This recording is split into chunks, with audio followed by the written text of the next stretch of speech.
বিসমিল্লাহির রহমানির রহিম। আসসালামু আলাইকুম ওয়া রাহমাতুল্লাহি ওয়া বারাকাতুহু। এর আগে একটা ভিডিও আমি দিয়েছিলাম আমার সবজি ক্ষেত নিয়ে। তখন আসলে ফুলকপি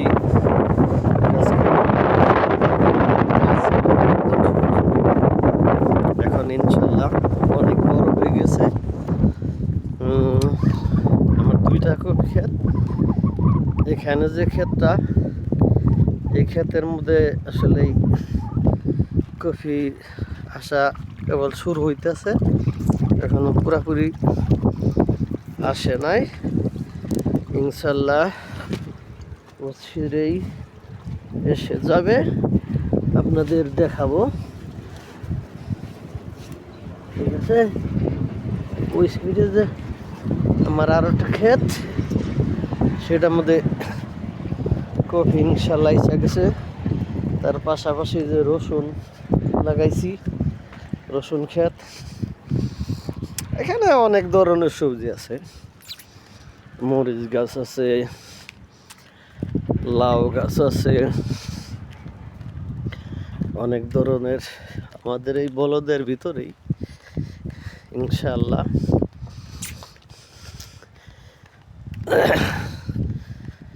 আসলে পরিশ্রম করলে সব কিছুই পাওয়া যায়, বুঝতে পারছেন।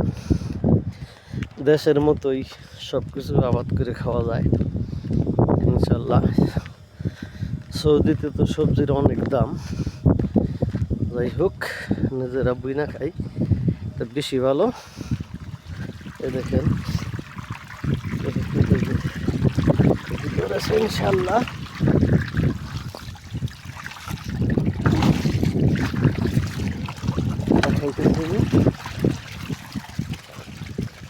ইনশাল্লাহ কফি, বহুত কফি আসছে ভাই, দোয়া করবেন। এই আমার জীবনের প্রথম ফুলকপি লাগাইছি, বুঝতে পেরেছেন।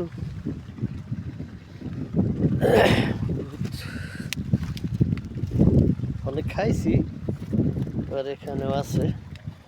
যাই হোক, অনেক কফি আসছে ইনশাল্লাহ, দেখতে পাচ্ছেন। প্রত্যেকটা গাছেই প্রায় আসছে।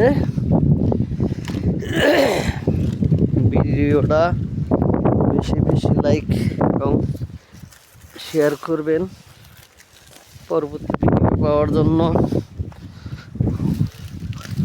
আশা করি পাশে থাকবেন।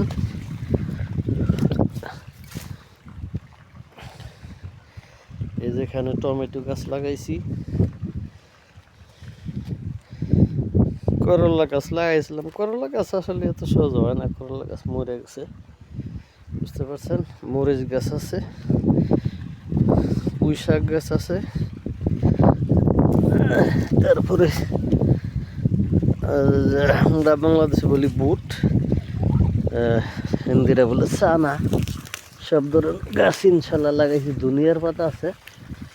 মোটামুটি সবজি বেশি একটা কিনা খাই না। যাই হোক, লাইক কমেন্ট শেয়ার করে পাশেই থাকবেন। সবাই ভালো থাকবেন, সুস্থ থাকবেন, এই কামনা করে ভিডিও থেকে বিদায় নিচ্ছি।